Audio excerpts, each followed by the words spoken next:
Welcome to Newsmakers. I'm your host, Lisa Oligas. In this edition, we recognize the 80th anniversary of the George Washington Carver National Monument. We will learn about the celebration planned for Carver Day, explore Carver's history, how the homestead became a monument, and we'll see how it is an educational resource for area schools and families. Plus, we'll visit with Superintendent Jim Haney about what it's like to work in the Park Service. But we will begin with Park Ranger and Historian Curtis Gregory. Thanks for being here. Thank you for having us.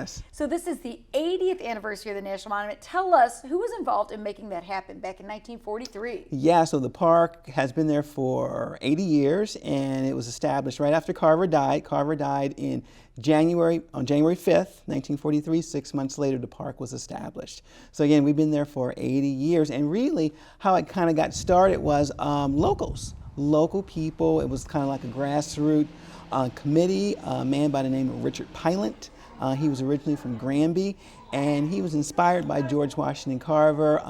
Mr. Pilot was legally blind, but he went on to become a professor at Washington University, and he did a lot of great things. So Mr. Pilot and a lot of local people in Joplin and the Neosho area got together. They started writing letters to their congressmen, and they wrote famous people from all over the country, like Albert Einstein, so they could show support by sending letters to their representatives. And Harry Truman was the senator at that time, and he got involved, and and they made it happen. Local people made it happen. Well, and it's nice that Senator Truman, thinking of that really was significant. He was involved in legislation, Diane told me. So it's pretty exciting for this to happen because he was the first African American to be the namesake. Yes, for the National Park Service. Yeah, he's the George Washington Carver National Monument is the first national park dedicated to an African American in 1943, which was pretty significant for that time period. You bet. Yeah. So let's talk a little bit about, in 1966, the homestead got onto the Register of Historic Places, correct? Sure. The first one. Yes.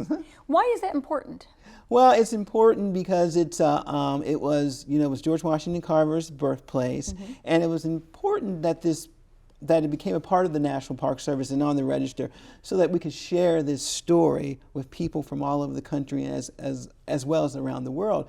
We get a lot of visitors that come to the park, and they know a little bit about George Washington Carver, but they think of when they think of Carver, they think of the South, Tuskegee, where he was at for almost 40 years. But a lot of our visitors do not realize that he was a Missourian. So it gets some national attention for sure. Yes, national attention as well. So take us back in time, because he was a Missourian. Sure. Tell us about Carver's childhood, which happened Diamond, Missouri. In Diamond, Missouri. And the reason that we're there is because Carver's mother, Mary, was enslaved on the property. It was owned by Moses and Susan Carver, and they came there in the 1830s. And they came out there to start a homestead, and they were farmers. Moses had 240 acres, and they farmed quite a bit. And really our part of the story started in 1855. In 1855, Moses purchased one enslaved girl, a young girl by the name of Mary. He paid about $700 for a girl that was about 13 to supposedly help the Carvers on the farm. Wow. So shortly after she was brought there, she had at least two sons that we know of. George had an older brother, and George was born about 1864. We're not sure who his father was. The story goes his father was another enslaved individual who died in an accident before he was born. But George, his mom, and brother all lived together for a very short while, and this would have been at the time at the end of the Civil War. George and Mary, his mom, were taken, and George was the only one that was recovered, and the story goes that he was recovered in Arkansas. But the mother was never found. We're not sure. Maybe she was sold in deeper in the South, or maybe she was killed. But George was brought back to the Carver farm, where he lived with Moses and Susan for about 12 years. And while he was growing up there was the formative years where he learned about, he was interested in the natural world, flowers, trees, and... He went on to Tuskegee. How was that environment there on the farm? How was that important in his nurturing and his growth of his interest Well, in it was very important because, as the story goes, that when he finished with his chores, he would go in what is now a wooded area, where he began to learn about the flowers and trees and birds, and he was dubbed the plant doctor there because supposedly he was able to take little sick plants and bring them back to life, and all the little neighbors would bring their plants around. Oh, so wow. it was very formative for him for those early years. Yes. So he didn't really have his real parents around. What would his childhood have been like? I mean, we see some things there. You know, you have his childhood bed there. What would it have been like to live there? Well, as far as we know, and George recorded some, he said that his life on the farm was really good, and he mentioned Mr. and Mrs. Carver were very nice to him. So we think he had a good life, but I think he was missing his mother for sure. And he and his brother seemed to have a decent life from what we know of and what Carver wrote about. So you talked about him, people even bringing plants to him. What nurtured that there at the farm? I mean, was working on the farm something that then grew to interest him even more?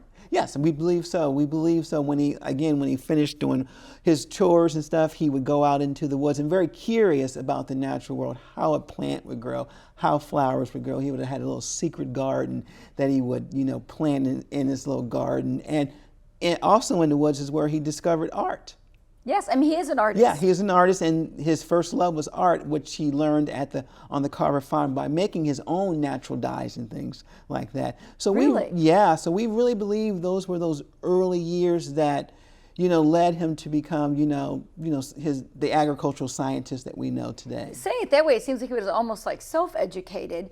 But was he able to get any kind of education? How did he get his education when, at that time, it would have been extremely difficult because of segregation for him to get schooling? Right. So right after the Civil War ended in the state of Missouri, Missouri changed its constitution to allow for black education, a separate education.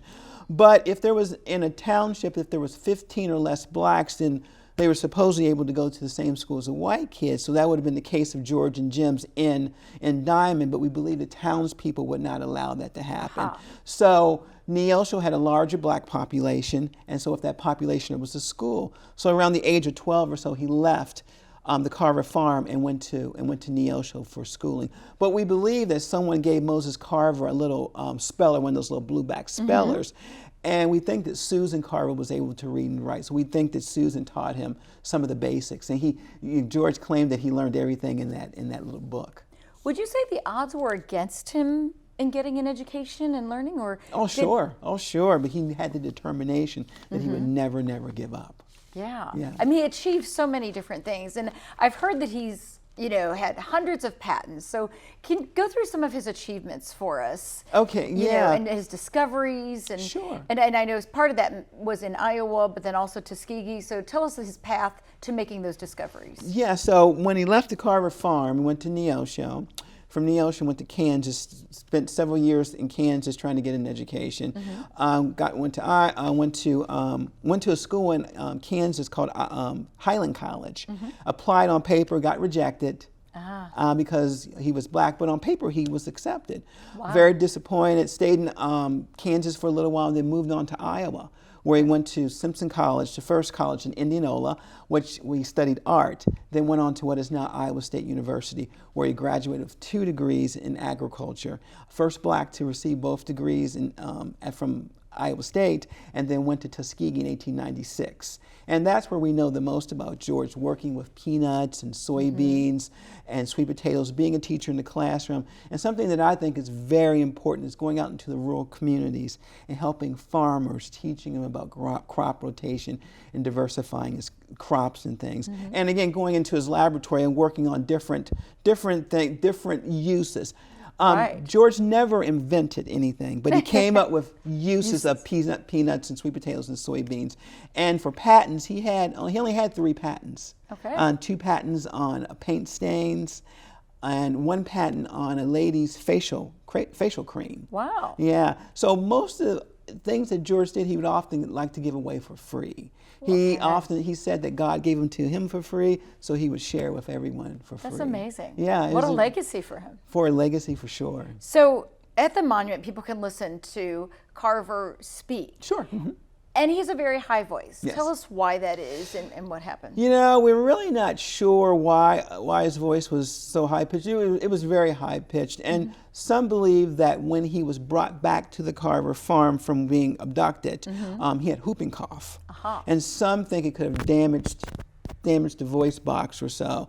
But other than that, we really don't know why his voice was so high pitched like that. Did he otherwise have a healthy childhood, or did he have some illnesses that he had to deal with? He had several little illnesses when he was a child. The stories go that he couldn't help in the fields like his brother Jim, so he helped around the cabin Susan by doing laundry, which we knew that was one of his chores, and helping around, which some of these chores helped him when he went off on his own. Yeah. Yeah. I mean, seemed to be very independent. Very, very independent for sure. So we know, obviously, in his early days, being a child of a slave and born into slavery, he would have faced racism. Did he face racism, though, as he continued through his life, and even at Tuskegee and other places? Oh. And how did he deal with that? You know, George faced racism his entire life.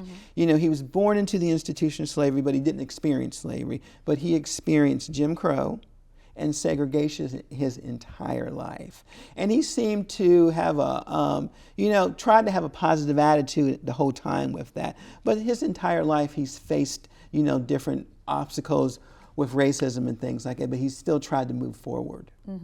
So at the monument, they have a film that kind of details his life, almost like a little movie theater. Yes. Tell us how that was made and some of the nature of that film. So we've always had park films on George Washington Carver. You go to most parks, visitor centers, and there's a film. Yeah. And so we redid that film several years ago. It's a wonderful little film called Struggle and Triumph, The Legacy of George Washington Carver. A little bit of a more modern twist, some new scholarship on Carver. And it's a wonderful little film, just shows starting at Park and lasting up into his years at Tuskegee. So we go through his entire life and try to tell that story with actors as well as historic footage as well, because there is some historic footage of Carver that's around. Which is amazing. It is amazing, Able yeah. to document his life.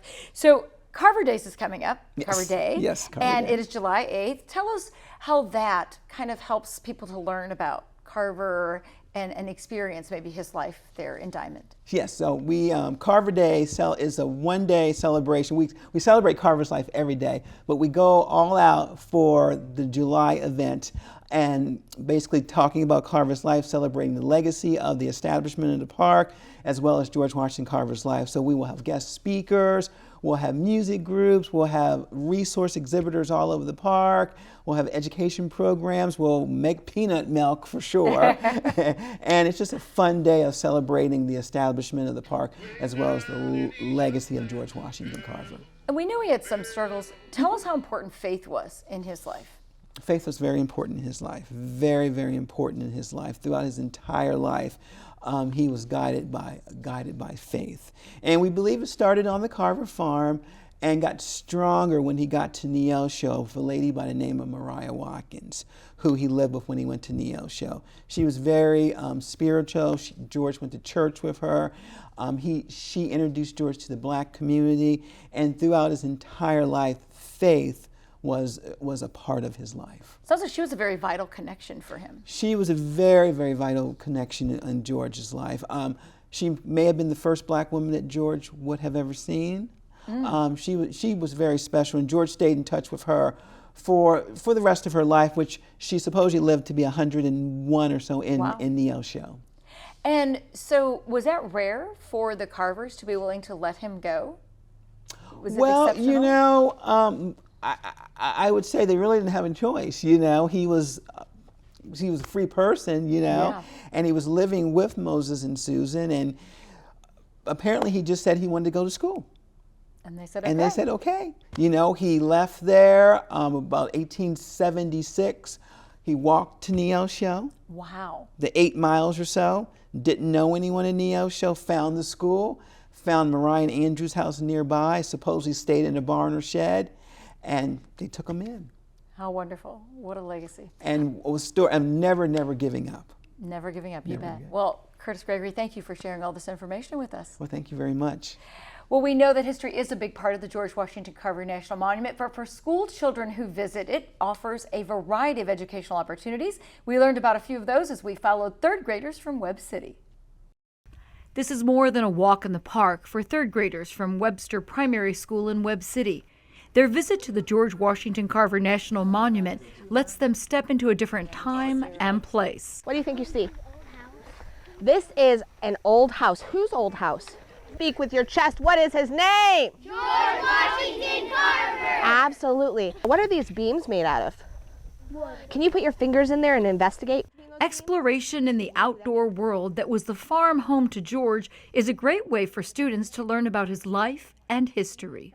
Born enslaved on this very land during the Civil War, torn away from his mother during that time by outlaws, and then raised here by the man who formerly enslaved him and his mother and brother. So it's a very complex story. Do you know what slavery is? Raise your hand and tell me, yes, sir. When someone owns you. So you're not considered a person, you're considered property. The mile-long trail shows them where Carver spent the first 10 years of his life. Then they go inside to the classroom lab that mimics one at Tuskegee Institute where Carver taught for a hands-on lesson about his work with the peanut. So your shells in the bucket, your peanuts in your bowl. The whole classroom takes a raw peanut using mortars and pestles. They learn a little bit about the basic science terms, crop rotation, soil conservation. These are terms that we use, the nitrogen cycle, and when they get done, they actually conclude the lesson with making milk from a peanut. And the reasons why he did it. George Washington Carver did the peanut milk to respond to people who were living in the Belgian Congo.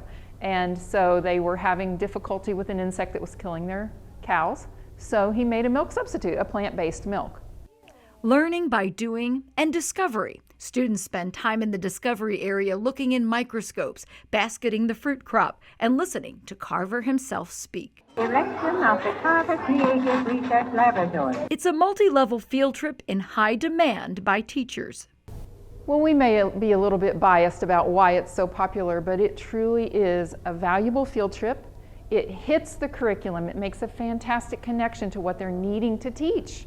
Lessons about history, science, and life. George Washington Carver had so many obstacles that he faced, but he chose to remain positive and to make a difference in this world. And he said something like, I want to know that I have been able to serve my fellow man.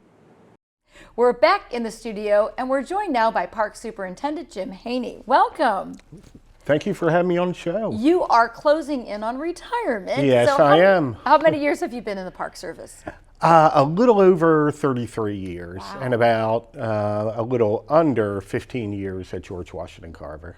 So let's get some highlights of your career. Tell us about, first off, the responsibilities of a superintendent. What is your primary role? A park superintendent is really responsible for the overall performance of the park. Mm-hmm.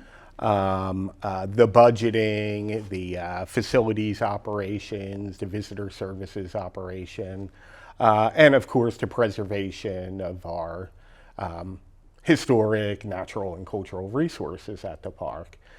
Now I'm just responsible for the overall performance, but obviously, you know, there's so many employees involved, and I'm very fortunate at George Washington Carver. The employees are great there. Everybody is very dedicated, very knowledgeable, so it makes my job pretty easy. And it's a popular place to go. I mean, we saw with the number of students that schools bring there, it's a great educational resource. Oh, absolutely. We get probably about 8,000, 9,000 students a year. That's a lot. Oh, yeah. Keeps your rangers busy. Keeps the rangers busy, and it is just a joy to see the school groups coming through and how excited they are to learn about Carver and how they connect to his story. You saw them do the peanut milk demonstration. Yes. That's an example of Carver scientific work. So it's very gratifying to see those young people excited coming to the park. What are some of the highlights for you in your career in Park Service?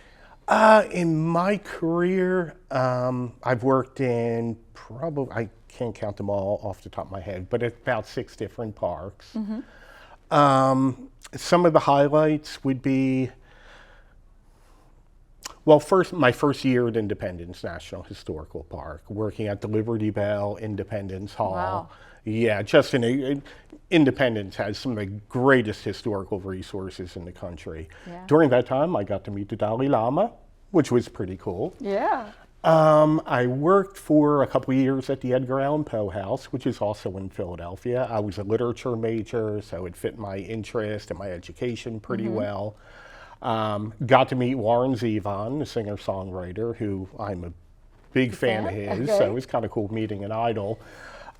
Really enjoyed my time in Natchez, Mississippi, which is a little town right along the Mississippi River, which has just an incredible history. It's like an antebellum time capsule with the antebellum estates, with well-preserved slave cabins and different historical buildings all around the town. It's Do you think that tells something to the community? I mean, when you see that preserved, is that really an important part of what the parks do, is bring that real life world of the past? Yeah, exactly. And a place like Natchez just did it so well. Preserving these, some of them are just masterpieces of architecture, for one thing, but they also have very, very powerful stories, very powerful Black history stories there with slavery. There was also the home of a free Black diarist and barber named William Johnson. His home's preserved there. So it's just an incredible place to talk about very challenging topics like slavery, civil rights. And you have that, again, also with George Washington Carver, who was born in a period of slavery, but then was able to grow out of that and become a very renowned scientist and an artist as well. Oh, absolutely. I mean, Carver is just an incredible story. I mean, here is somebody who was born into enslavement, had a very tragic childhood, which I'm sure Curtis talked a little bit about. Right, I mean, not having his mother. Yes. Not having his mother, but just was incredibly determined and focused on reaching his passion with art, with science, just had to overcome incredible obstacles. Education is a big part of the monument. What kind of life lessons do you think you get from being in the Park Service and, you know, from a career in this? The education I get is you can really learn so much more working at the site where history took place. And I can't tell you how incredibly meaningful and exciting it has been at places like George Washington Carver, walking the woods that inspired Carver's love for nature and his eventual work. At some of the other parks, the Selma to Montgomery Trail, walking across the Edmund Pettus Bridge, like the voting rights marchers back in 1965. You just feel so much more connected to the story when you're at where the story took place. Does that make this an interesting career choice? Absolutely, absolutely. Yeah. It's a good career choice for those who are very passionate about history, about historic preservation, but also the preservation of natural resources. I mean, we're the caretakers of some of the most important, the most significant places in our country. What drew you to the job initially? What drew me to the job? Yes, to be park ranger. Well, I mentioned I was an English major at Temple. When I graduated, I realized that my love of Chaucer was not making me any money. So I happened to go up to a visit at the Poe House. And, you know, I saw the ranger guy there. He took us through the house, told us about Edgar Allan Poe's life there, took us to the basement, which probably inspired the setting for the murder scene in The Black Cat. And I'm like, I really like what this dude is doing. Yeah. You know, he's educating people. He's obviously enjoying himself doing it. I said, I could definitely see myself in this career. Were you a lover of history? Absolutely. I was a dual English major, history major. But anyway, I got the job at Independence just a couple months after seeing that guy give his tour. Wow. And then I was working at the Poe House about a year later. That's exciting. So Yeah. what will you miss most about being part of the Park Service? You know, I don't think I'm going to miss anything because I'm still going to be a part of it. Yeah. I mean, I do plan to stay in Joplin for at least a couple of years. So, you know, I'll definitely go out to the park and, you know, enjoy events like Carver Day and even just an early morning walk around the trail. And, It's a you know, great I'll place to meet do up that. with people up there. You know, although I'm doing that, I plan to be kind of hands off, you know. I'm Yeah. not going to be Sure. like, you know, I want to be the happy spirit rather than a ghost showing up, you know, telling people what to do. I'm really looking forward to still, you know, staying in touch with the park, but also kind of reconnecting with some of the other parks I've worked at and, you know, the friends I've made along the way. Yeah. What would you like to get across to people about the importance of national parks and supporting them and you know, utilizing them and as a resource and, you know, maintaining things like George Washington Carver National Monument? These are, like I said, America's treasures. They're places of incredibly beautiful sceneries and rich natural resources and compelling histories. I think it's really important to preserve them because, you know, first of all, it's ecologically sound to do so. It's also historically and spiritually sound to do so. Because once you start sacrificing these treasures and once they're gone, they're gone. What would you say is the most significant thing about the Carver Park and Monument? I mean, it is a big draw. Do you see it growing or changing, or, you know, what are your hopes for its future? Well, my hopes for the future is that we'll continue to do a lot of what we're doing with the programming, with the special events. Personally, I'd like to see us in the future maybe do a lot more outreach to get urban audiences much more involved in the park. So kind of diversifying our visitation a bit. I think we've seen that happen during the last couple of years, and I'd like that trend to continue. Yeah.